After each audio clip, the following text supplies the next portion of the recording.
Դուք դիտում եք 7 օր հարցազրույցը բարև ձեզ։ Մեր մտավորականության արվեստի գործիչների հասցեին այսօր այնքան բացասական գնահատականներ, կոշտ դիրքորոշումներ են հնչում, որ հակամայից սկսում ես կասկածել, միգուցե նրանք իսկապես իրենց մեծամասամբ իրականում այդպիսին են։ Այսօր մենք հյուրընկալում ենք դիրիժոր Վարդան Հակոբյանին։ Բարև ձեզ։ Հնարավոր է ներսից հայացքը ավելի օբյեկտիվ լինի։ Դուք ինչպես կբնութագրեք մերօրյա արվեստի մարդուն, ով է նա, ինչպիսին է նա։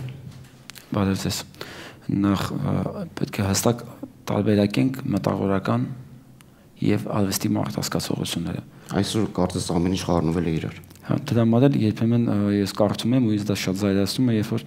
անդադ հարցեր են հերետորական, ու են այսօրվա մտավորականներ, ու են այսօրվա մտավորականներ, ինչու չեն արձագանքում։ Այն որ մեր ժողովուրդը փնտրում է մտավորականներ, ուղղացույցի համար դա խոսում է մեր ժողովրդի մասին դրական շատ, բայց այն որ հարցը այդպես հերետորական է դրվում, ու են ինձ թվում է դա մեծ ինչ-որ պարտադրողական բան կա, որովհետև արդեն եթե բաղկացած բացենք մտավորական ինքը շատ մեծ բան ունի իր մեջ պատասխանատվություն։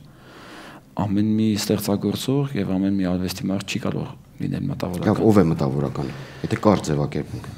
Ես իմ մտավորական ունեմ։ Իմ պատկերացումը իմ համար մտավորական է Թումանյանը, Կոմիտասը, իմ համար երաժշտության մեջ մեծ մտավորական է Բեթհովենը։ Հասկանում եք, երբ որ մարդը վերցնում է պատասխանատվություն իր սերունդի համար, իր տեսակի համար, եւ նա չի խորշում խնդիրներից, խնդիրներ ունենալուց, դա ժողովուրդը իրեն տալիս է այդ խոսը մտավորականի։ Հասարեն ստացվում է ձեր գնահատման, որ այսօր մենք մտավորական չունենք։ Ինչի չունենք, ունենք, ես այսօրվա մտավորականներն էլ ունենք։ Դուք մտավորական ձեզ համարում եք։ Որևէ արվեստի մարդ, որևէ ստեղծագործող հենց սկսեց իր մասին որպես մտավորականի խոսալ, արդեն նա ինքը տանուլ է տվել։ Չի կարող մարդը ինքը մտավորական դա հատկությունը, դա անունը տալիս է ժողովուրդը, արդյոք նա իր մտքի կրողն է տեսնում դիմացին, թե չէ։ Եվ հարցին մեկ այլ տեսանկյունից նայենք, ինչպես է ստացվում այսօր մեզ մոտ, որ լրիվ այլ մուսաններին ծառայելու կոչված մարդիկ հանկարծ դառնում են տվյալ բային գործող իշխանությունների, ընդ որում զանգվածաբար են դառնում շեփորահար։ Նախ ես կուզենայի սկզբից սկսել, ամենասկզբից, երբ որ 88 թվին մեր ժողովրդի պորտկումը սկսեցին ուղղորդել մտավորականները, շատ լավ ստացվեց մեր մոտ ամեն ինչ, շատ կոորդինացված, շատ հավաք, ժողովուրդը իր միտքը, իր շարժումը վստահում էր մտավորականներին, բայց երբ որ այդ երկրի կառավարումը ստանձնեցին էլի մտավորականները, մենք տեսանք ինչ ստացվեց։ Մենք տեսանք ունեցանք Լևոն Տեր-Պետրոսյան, Վանո Սիրադարյան, Վազգեն Սարգսյան, իրենց բոլոր լավված կողմերով։ Այսինքն պետք չի ֆետիշացնել մտավորականին, ստեղծագործող մարդու շատ չի ֆետիշացնում, բայց եթե հերոստատեսությունից խոսում է ինչ-որ մեկը, որն ընկալվում է որպես մտավորական, հիմա սահմանումը չենք դնում ով է մտավորականը։ Խոսում է եւ ներկայացնում, որ ամեն ինչ լավ է, ամեն ինչ վառ գույներով է, ինչ-որ մի X ժամանակ հետո ստանում է պետական պարգև, նույն ձևով շարունակում է եւ այլն։ Իշխանությունը փոխվում է, սկսում է քննադատել այն մարդկանց, ում գովում էր։ Ես շարունակեմ մի միտքը։ Այդ արատավոր պրակտիկան, երբ որ մտավորականներին սկսեցին սարքել Քալորզ Արշավի մի մաս, ու ամենակարևոր մասը, էլի սկսեց մեր առաջին նախագահի օրոք, երբ որ ինքը բերեց դաշտ իր Քալորզ Արշավի համար երկու շատ կարևոր իմ համար մտավորականների, ստեղծագործողների անունները չեմ ուզում տալ։ Այդ արատավոր պրակտիկան սկսեց մեծ թափով շահարկել երկրորդ նախագահը, եւ այդտեղ էր որ վերջապես մեր ժողովուրդը հայտնվեց մի վիճակում, որ դա արդեն չուներ իր։ Այսինքն հիմա Սերժ Սարգսյանը ում շահագործում է կամ շահարկում է, ինչպես դուք եք ասում, մտավորական չն այլևս։ Դաշտը մաքրվել է։ Գիտեք ինչ, դաշտը համեմատաբար մաքրվել է, եթե համեմատենք մեր երկրորդ նախագահի ժամանակ։ Մեր վերջի պարլամենտական ընտրություններին մենք տեսանք, որ նախորդող մի ամսվա ընթացքում բազմաթիվ երկիչներ ավելի երևացող մարդը, որ իհարկե մտավորականներ չեն։ Նրանք հայտարարեցին, որ իրենք չեն մասնակցելու ընտրաշարին։ Հակառակը։ Չէ, հայտարարության կարգով գոնե եղավ նման հայտարարություն։ Բոլորը գրեթե բոլորը հավաքվեցին մի տաղավարում ու ինչ որ տեսահոլովակ նկարեցին։ Դա այն մասսայական բնույթը ամեն դեպքում չէր կրում ինչ որ երկրորդ նախագահի։ Ամեն դեպքում հիմա այդքան չի բարդված, ասենք ասենք, չի ծանրաբեռնված մտավորական ստեղծագործական մատը Քալորզ Արշավ կատարելու իմաստով։ Նրանք ուղղակի զբաղեցրել են տաքուկ տեղերը, հա։ Ով ժամանակ զբաղեցրել է, ու անվնաս իրենց գործն են անում։ Այսինքն թողել են մի կողմից ժողովրդին մենակ իր խնդիրների եւ ապահովել են իրենց հարմարավետ կեցությունը։ Ես այստեղ որպես ստեղծագործ աշխարհի ներկայացուցիչ հակված չեմ դատապարտելու ոչ մեկին, որովհետեւ ամեն մեկը չի կարող իր վերապարտականությունը։ Ոչ մեկին չենք դատապարտում, բնավ, բայց ուղղակի թողնես, քանի որ իրենք թող ազատեն նման երևույթից։ Քանի որ իմ ասպարեզի ժողովուրդն են, ես իրենց համար եմ պատասխանատվություն կրում։ Իրենք իմ գոլեգաներն են, ոչ մեկի ես դատապարտելու եւ առավել եւս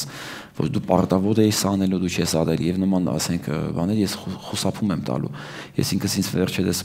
գրեցի մի հոդված, որտեղ այդ ամեն ինչը արծարծել եմ։ Ամեն մի ստեղծագործող չի կարող մտավորական լինել եւ ամեն մի մտավորական չի որ գրող կամ երաժիշտ է։ Հասկանում եք, ազգի միտքը կրել եւ չվախենալ պատասխանատվություն վերցնել ուղղորդելու իմաստով, դա շատ քչերին է տրված։ Եվ արդյոք մտավորական անպայման պետք է ներխուժի քաղաքական դաշտ։ Կարծում եմ վարտադիր չի, բայց այդ մարդկանց զորով են բերում, ես չգիտեմ ինչ որ ձևով բերում են։ Թեկուզ մի փոքրիկ հայտարարության տեսքով բերում են եւ շատ փչանում են նրա կենսագրությունը։ Փչացնում են անց իրանք իշխանական մարմինները փչացնում են։ Եթե ձեզ նման առաջարկ լինի, դուք կգնաք դրան։ Բնականաբար դրանից բխող բոլոր նյութական եւ այլ օգուտներով։ Վաղտան ես մի մարդ եմ, որ ես իմ կողմնորոշումը վաղուց գտել եմ։ Այսինքն դուք կաշկանդված չեք ձեր դիրքորոշումը։ Ես բացարձակ կաշկանդված չեմ եւ ես չեմ կարծում, որ կարծիք ասելը մատնացույց անել խնդիրները դա նշանակում է դառնալ իշխանության թշնամին։ Բացարձակ։ Իսկ մեր իշխանությունը խելոք, ուժեղ իշխանությունը լսում է ականջալուր է նման դիտողություններին։ Եթե նա չի իմանա իր խորցերի տեղերը չի կարող ավելի ուժեղ դառնալ։ Այդ դեպքում ինչպիսին է այսօրվա մեր իշխանությունը։ Դուք ասեցիք, նշեցիք առաջի նախագահ, երկրորդ նախագահ, ինչպիսին է Սերժ Սարգսյանը որպես նախագահ։ Գիտեք ինչ, եթե հայտարարությունների կոնտեքստով նայենք, չէ, արդեն անցել է 5 տարի, մենք հանգիստ կարող ենք գնահատական ես ամեն դեպքում վերջացնենք հայտարարությունների կոնտեքստի մեջ երևի ավելի լավ նախագահ հնարավոր չի պատկերացնել, որը որ խոսում է բացեիբաց ինչ որ ունենք դերությունների մասին, բայց երբ որ չկա դրան հաջորդող այն էտապները, որոնք այդ պատասխանատուները մեր այսօրվա վիճակի համար պետք է հայտնվեն ճաղերի ետևում, այստեղ հարցի առաջանում մեծ ինչու են այդ խոսքերը։ Այսինքն իրականությունից կտրված նախագահ ունենք։ Մենք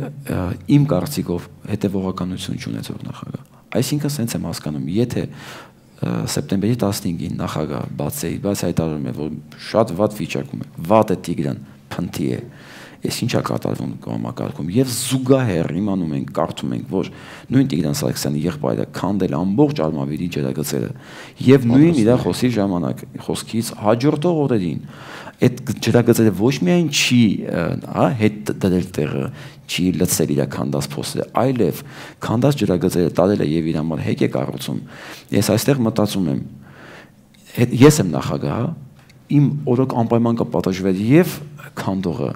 եւ թույլտվություն տվողը, եւ վարչապետը, բոլորը, եթե իմ խոսքից որպես նախագահ զուգահեռ ես խոսում եմ մի բան եւ արվում է հակառակბանը, այստեղ եթե շատ տղամարդկային թասիվն է իմ խոսում, ոչ միայն նախագահ։ Այդ դեպքում ում համար եմ խոսում։ Ես ում նախագահն եմ, եթե իմ անմիջապես կատարողները առհամարում են, ոտնարում են իմ խոսքը, ում է ուղղված իմ խոսքը եւ ինչի է ծառայում այդ խոսքը, հասկանում եք։ Ես վարքյանական կտևել այդ ամեն ինչի հարցելուծում եմ, բայց ցավոք ոչ միայն չկասեցվեց վատ գործընթաց, ամբողջ մի գյուղ դուրս եկե փողոցներն էր փակել, չէ՞, ինչի է կտրում մեր գյուղը։ Այդ մարդը համ կդեց այդ գյուղի ջուրը, համ անցավ նախագահի խոսքի վրայով։ Ինչ է կարծում բոլոր հետևանքներով։ Ես վարչապետը ինքնաբուխ բան կարող է անել։ Գիտեք ինչ, թող իրանք որոշեն, ով ում գլխի վրա է ստեղը, բայց ես հասարակ քաղաքացիս կարդում եմ օրվա լրահոսը եւ ամեն անգամ բացելով ինտերնետ սայթը եւ որոնում եմ այն կետը, որը գրված է լինելու, որ այս մարդը, որը անցավ նախագահի խոսքի վրայով, պատժվել է, ես իմ երկրում նախագահ եմ ուզում տեսնեմ։ Ինչպես է գնահատում Վարդան Օսկանյանի դեմ հարուցված գործը։ Գիտեք ինչ, Վարդան Օսկանյանի դեմ քրեական գործ ես ոչ մի հիմք չեմ տեսնում։ Եթե Վարդան Օսկանյանի դեմ պետք քրեական գործ հարուցվեր, հա, ինչպես գրել է իմ շատ լավ ընկեր Արտուր Ձեր լավ ընկեր Արտուր Իսպիրյանը, երկիչ Արտուր Իսպիրյանը միջև Օսկանյանին ասնելը պետք է մի հարյուրավոր նմանատիպ գործեր արդեն գտնվեին դատախազության ուշադրության կենտրոնում նոր հերթը հասնել Օսկանյանին։ Խնդրեմ, թող լիներ կար Օսկանյանի հերթնել։ Օսկանյանը երբեք իմ համար դրական կերպար չի եղել ու չի էլ։ գուցե ես շատ բան Բայց չգիտեմ դա չի նշանակում, որ դու ում վատ ես վերաբերվում կամ վերաբերմունքն ես պետք է քրական գործարվի։ Տեսնում եմ մի բան, նախագահը բաց հայտարարում ամբողջ, ինքը բացահայտում է ամբողջ բանակի կառավարության եւ ֆինանսների նախարարության թույլ տեղերը, հա, զեկուցում է իր կառույցը, որ այդ պետք է հսկել այդ ամեն ինչին, որ խայտարակ բան է կատարվում։ Ես սպասում եմ դատախազի արձագանքը այդ ուղղությամբ։ Եվ ստանում եմ դիմացը Օսկանյանի գործով դիմում, որ պետք է զրկել։ Ես adekvat չեմ համարում այս գործողությունները։ Գուցե Օսկանյանն էլ է պետք, բայց մնացածը, բայց միջև Օսկանյան հասնեմ, մենք այնտեղ շատ եթե մանավանդ խոսքը գնում է, որ պետք է բռնել գլխից, այսինքն որպեսզի այս կողմ այն կողմ չգնանք, ստացվում է, որ ունենք մի նախագահ, որ ընկել է ձևի հետևից, մեղմ ասած։ Ձևականությունը լրացվում է բարի լավ հայտարարություններով, բարի ցանկություններով, իրականում մենք լրիվ ապրում ենք ուրիշ Հայաստանում։ Իսկ արվեստագետները, ձեր գործընկերները սկսում են նկարագրել, որ ամեն ինչ վարգույներով է, ճիշտ է կամ թերություն։ Գիտեք, ես կարծում եմ իմ եւ ընդհանրապես ցանկացած քաղաքացու տարբերություն առանց տարբերություն ինչով է նա զբաղվում։ Եթե նա մտածող է, եթե նա ջայլամի քաղաքականությունով չի ուզում զբաղվի, ինքը պարտավոր է առանց վախենալու, առանց թույնի, հա, ասել, ընկերներ, ախր սենց չի։ Ախր չի կարելի մի ամբողջ քաղաք, իդեմս Գյումրի, տալ Վարդան Ղուկասյանի նման մարդուն, որ 13 տարի շարունակ կեղեքել է այդ քաղաքը։ Եվ այսօր, եթե դուք հանկարծ կենտրոնական փողոցից մի քայլ գցեք Գյումրու մեջ այդ փողոցի վրա, դուք ձեր եթե ոտերով այդ ոտերն էլ կկոտրեք, դուք հասկանում եք, այնտեղ ճանապարհ չի կառուցվել նույն ժամանակից էս կողմ։ Այնտեղ 1.5 միլիարդ բյուջե պակաս քաղաքապետը թողում է գնում է։ Եթե 1.5 միլիարդն է, որ պակասում է գուցե մեր թոշակներին, որ մարդուն ապահովենք մինիմալ կենցաղ։ Եթե մարդը մի քիչ մտավոր է, մտածելու կարողություն ունի, նա չի կարող համակերպվել այն մտքի հետ, որ նույն պետությունը, հա, նույն իր չափանիշներով հաշվարկելն է, որ մարդուն գոյատևելու համար անհրաժեշտ է մինիմում 60,000 դրամ, եւ նա տալու է բարձ ասած վիճակով 35,000 դրամ։ Դա ոչ մի լոգիկայի մեջ չի տեղավորվում։ Ես ամեն ինչը տեսնելու անալիզ անելու համար պետք չի լինել հանճար։ Իհարկե, մեր իրականության մեջ պետք չի լինել դիրիժոր կամ ռեժիսոր, հասկանում եք, շատ բան դրամաբանության։ Եվ ես հենց եմ ակնկալում, ընկեր կառավարիչներ, ընկեր նախարարներ, չգիտեմ ովքեր եք, դուք ով եք մեր որոշողը։ Ինձ համար ընկեր նախագահն է որոշողը։ Ինձ համար մեկը որոշողը։ Եթե դուք չեք կարողանում ապահովել մարդուն սոցիալական մինիմումը, հա, բարի եղեք հեռացեք։ Գնացեք թողեք պրոֆեսիոնալները դա անեն։ Ես շատ չեմ ասում կախեք սրան, գնդակահարեք սրան, դա իմ գործը չի, իմ խնդիրը չի։ Ես չեմ ուզում պատաշված մարդ տեսնել, ես արյան ծառավ չունեմ իմ մեջ։ Ես ուզում եմ տեսնել իմ գոլեգա երաժիշտներին, որոնք ապրում են այդ 32,000 դրամ աշխատավարձով ամսեկան։ Օրվա հացի խնդիր են լուծում։ Ես իրանց միջավայրի մարդ եմ։ Եթե դուք այսօր լինեիք մեր Էդվարդ Միրզոյանի թաղմանը, դուք տեսնեիք մի ամբողջ թափոր, շատ խեղճ, շատ անպաշտպան եւ նվիրյալների թափոր, դուք հասկանում եք, արվեստի մարդը ամենախեղճ անպաշտպանն է, որտեղ նա գոյատևում է բյուջետային հատկություններով։ Ոնց եք դուք արվեստյան մարդիկ ուզում փոխել իրավիճակը, ոնց եք պատկերացնում։ Ես պատկերացնում եմ, ես իմ մատնացույց անելով եմ ուզում հասնեմ դրան։ Ես զենք չեմ կարող վերցնել ձեռս։ Ոչ թե զենքը բռնելու ձևը չգիտեմ։ Ես չեմ ուզում մարդ սպանելով կամ զենք բռնելով։ Ոչ մի անում զենք վերցնելու։ Ես իմ խնդիրը սենց եմ տեսնում։ Ես տեսնում եմ, ես պետք է բարձրաձայնեմ, այլապես ես ինչ չեմ հարգի նախ ես ինձ։ Երկրորդն էլ կլրացնեմ այն բանակը, որ մենք ունենք սենց գորշ մարդկանց բանակը, որոնք վախենում են նույնիսկ մտածել, թե ինչից են վախենում, ես չեմ հասկանում։ Այդ չեմ հասկանում ես։ Ինչից եք վախենում վատամարդ լինելուց։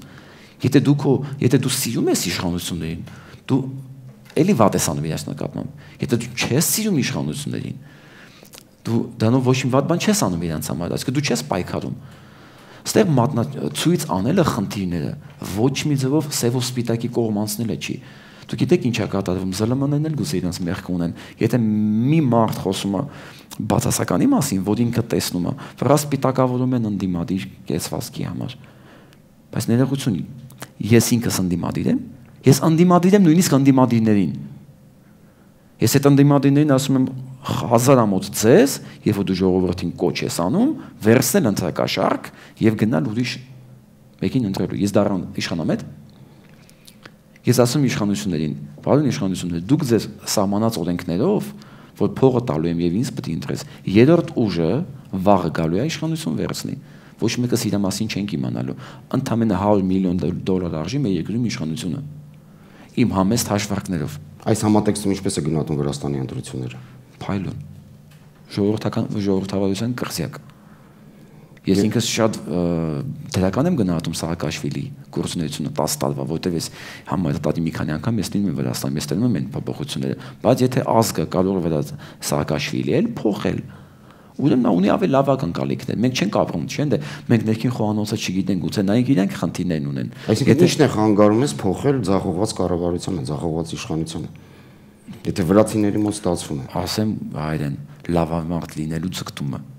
Մեր մոտ sense լավամարդ լինելու։ Իսկ լավամարդ ձգտում է լինել ի հաշիվ իրենց վատ ապրելու։ Իր վատ չէ, իր սոսկալի ապրելուն, ողորմելի ապրելուն։ Սա վատ չի։ Երբ որ դու մարդուն տալիս ես իր գոյատևման անհրաժեշտության կեսը, դու չես թողնում ինքը գոյատևի, դու իրան սպանում ես, սա ապրել չի, սա վատ ապրել չի։ Սա գոյատևել է, սա ողորմելի վիճակ է։ Նորից եմ կրկնում, ոչ մի կառավարություն իրավունք չունի տալ մինիմում Այն էլ իր հաշվարկն է, ես չեմ հաշվարկել։ Ինքը մի ձեռով հաշվարկում է, որ մի մարդուն մինիմում գոյատևել անհրաժեշտ է 60,000 դրամ, նվազագույն աշխատանքը բարձրացնում դարձնում է 35,000 դրամ։ Եթե նա բյուջե է պլանավորում, իմ կարծիքով պետք է հիմք ընդունել նվազագույն աշխատավարձը մինիմում նվազագույն զամբյուղի համար։ Նոր հետո շռայլել մարզպետերին թալանելու համար, քաղաքապետերին թալանելու համար, նախարարին, նոր հետո դուք ինչ, երբ որ մարդը մինիմում ապահովված է, հա, նա էլ չի մտածում, ով է իրան թալանում։ Այսինքն այսպես է ստացվում, ողորմելի են բոլոր նրանք, ովքեր տեսնում են, հասկանում են իրավիճակը, սակայն ոչինչ չեն ձեռնարկում փոխելու համար։ Կարծիքով այո, իրենք ավելի հանցագործ են, քան թալանողները։ Դուք հասկանում եք, երբ որ դու հարմար դիրքավորվել ես մի զարմացի, որ լիքը մարդիկ քո դիրքից օգտվում են։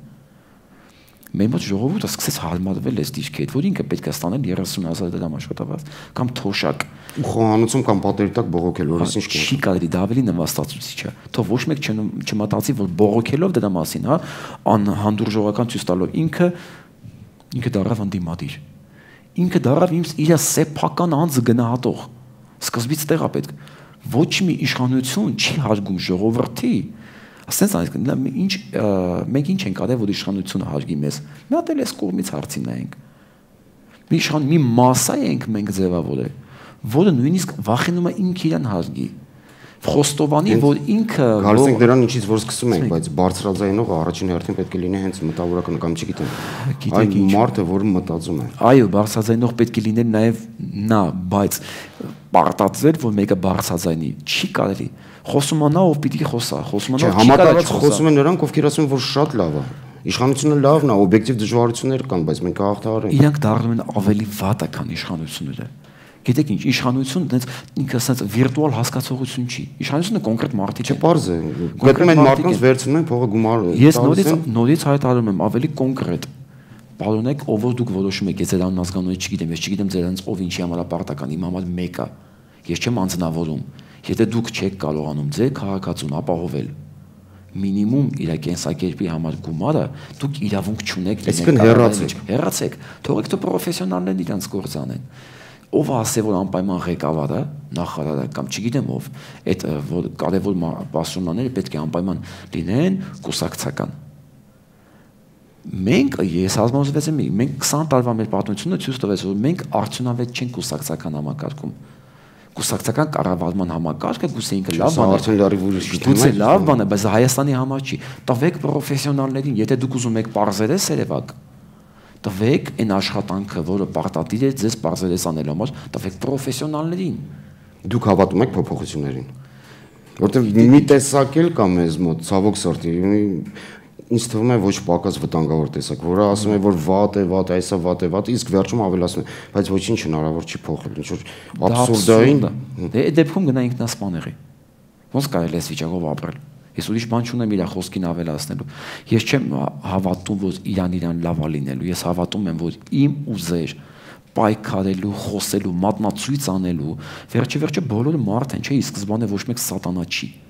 Ի սկզբանե միգուցե։ Հա, գուցե մենք ենք նպաստել, որ իրանք սատանա դառնան։ մենք մեր այս ողորմելի կեցվածքով, հա, ընդհանուր եմ ասում,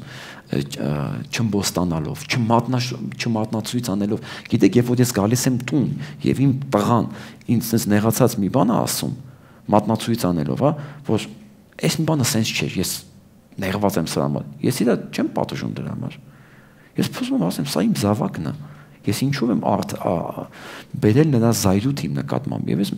եթե նույնիսկ ոչ մի բան էլ չանի իշխանություն ինքը սկսում է գոնե դրա մասին մտածել եւ ես հավատացնում եմ չկա պայքար որ արդյունք չտա պայքարի բոլոր ձևերն են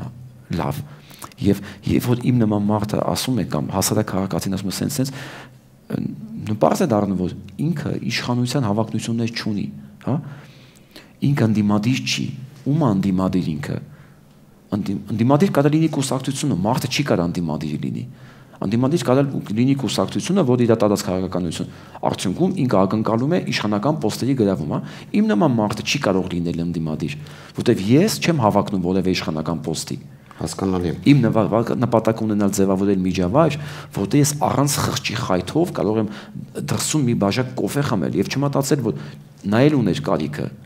եւ նա չի կարող իրեն դա թույլ տալ։ Ուրեմն ձեզ հաջողություն ենք մաղթում։ Մեզ բոլորիս են հաջողություններով եւ փոփոխությունների ակնկալիքով մաղթում ենք հաջողություն նաեւ մեր դիտողներին։ Հաջողություն։